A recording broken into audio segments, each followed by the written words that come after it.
എല്ലാവർക്കും കൂടി ഓഫുള്ള ദിവസം കിട്ടിയപ്പോൾ എന്നാൽ പിന്നെ ചെറിയൊരു ട്രിപ്പ് ആക്കിയാലോ എന്നായി. പക്ഷെ പോകുന്നതിന്റെ മെയിൻ ഉദ്ദേശം ഇതൊന്നുമല്ല, മഞ്ഞ് വീഴുന്നത് കാണുക എന്നതാണ്. സംഭവം യുകെയിലെ വിന്ററിലെ മഞ്ഞ് അത്യാവശ്യത്തിനാണെങ്കിലും ഇത്തവണത്തെ വിന്ററിലെ സ്നോബോൾ ഭയങ്കര ഷോക്കായിരുന്നു. ഇനിയിപ്പോൾ നമ്മളുള്ള സ്ഥലത്ത് സ്നോ വീണില്ലെങ്കിൽ എന്താ, സ്നോ വീഴുന്നിടത്ത് പോയി കാണാം എന്ന് പറഞ്ഞാണ് ഈ പോകുന്നത്. ഞങ്ങൾ നിൽക്കുന്ന സ്ഥലത്ത് ഏകദേശം ഒരു 1.5 മണിക്കൂറുണ്ട് നമ്മൾ ഈ പോകുന്ന സ്ഥലത്തേക്ക്. പക്ഷേ ഞങ്ങൾ പകുതി എത്തിയപ്പോഴേക്കും എല്ലാവർക്കും വിഷം തുടങ്ങി. അന്നവിചാരം മുന്നവിചാരം എന്നാണല്ലോ. അങ്ങനെ ഞങ്ങൾ ചെറുതായിട്ട് എന്തെങ്കിലും കഴിക്കാൻ വേണ്ടിയിട്ട് മെക്കിയിൽ നിർത്തി ഓർഡർ ചെയ്യുന്നതാണ് ഈ കാണുന്നത്. അവിടെ നിന്ന് അങ്ങോട്ട് പിന്നെ സ്നോഫോൾ മനസ്സിൽ കണ്ട് ഞങ്ങളുടെ യാത്ര പിന്നെയും തുടങ്ങി. പോകുന്ന വഴിക്ക് അത്യാവശ്യം നല്ല കുറേ കാഴ്ചകളൊക്കെ ഉണ്ട് കേട്ടോ. എച്ചപ്പൊക്കെ കണ്ട് എടുത്തിട്ട് സ്നോഫോൾ എവിടെ എന്നിരിക്കുമ്പോഴാണ് ഞങ്ങളൊരു സത്യം മനസ്സിലാക്കുന്നത്. Yes, we are trapped. ഇവിടെ ഹെവി ട്രാഫിക് ആണ് ഗൈസ്.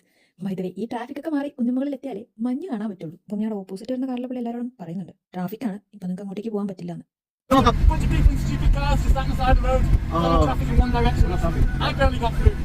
എന്നാലും ഒരു സെക്കൻഡ് ഒപ്പീനിയൻ നല്ലതാണല്ലോ എന്നുള്ള ഞങ്ങളുടെ ആത്മവിശ്വാസമാണ് ആ കേട്ടത്.